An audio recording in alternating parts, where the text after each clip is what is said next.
Hey guys, welcome back once again, Advice for Days. Huwag gumawa ng mga kalaswaan. Bakit po?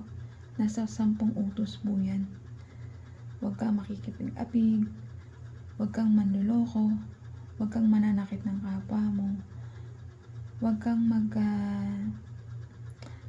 yun nga, yung gumawa ng mga hindi mabuti sa sarili mo. Kasi kapag gumagawa ka ng mga kalaswaan, lalo na sa social media,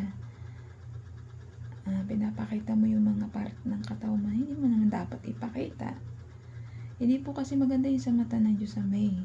Yung nagpapakita tayo ng mga malalaswang gawa sa social media.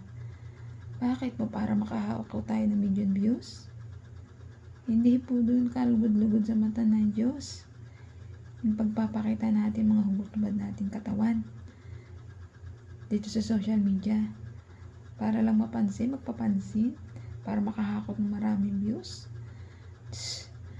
Hindi po yun maganda, kasi nahihila kayo sa marumi o iisipin ng mga tao na ang babaeng ito nagpapakita ng kanila. Oo, magpalagay na natin na hilig nyo yun kasi nakagawian nyo na, hindi kayo komportable kapag ganito kayong suot sa akin, iniinitan kayo.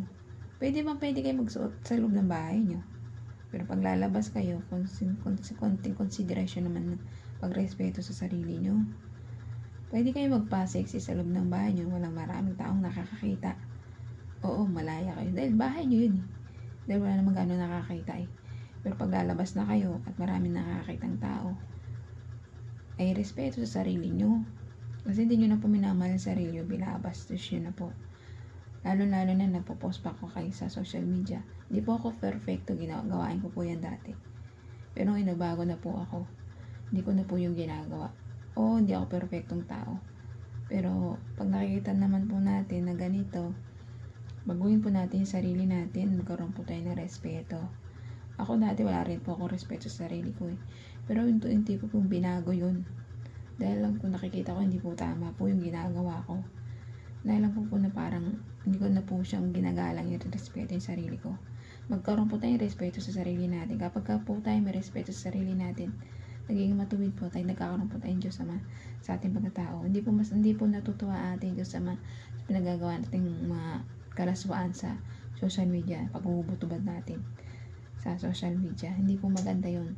At pagsusuot natin, pagpapakita natin mga dede natin, wigs natin. Hindi po kalugod-lugod yun. Ang marespetong babae, tinatakpan yan. Napakita lang po yun dun sa taong mahal po natin. Sa taong mahal po natin. Hindi kung sino-sino din naman natin mahal. O mahal natin kapwa-tao natin. Pero dapat makasama lang natin sa buhay. Ang pakitaan natin nun. Hindi po ka-respetin sa mata na Diyos, sa sarili mo at sa kapwa-tao natin na nagpapakita tayo ng malalaswang parte ng bahagi ng katawan natin. Kaya ikaw magbago ka na, gumising ka, respetuhin mo yung sarili mo at pagkaroon ka na Diyos Ama sa pagkatao mo. Kaya hanggang dito na lang ka-advice. Ingat po tayong lahat and God bless.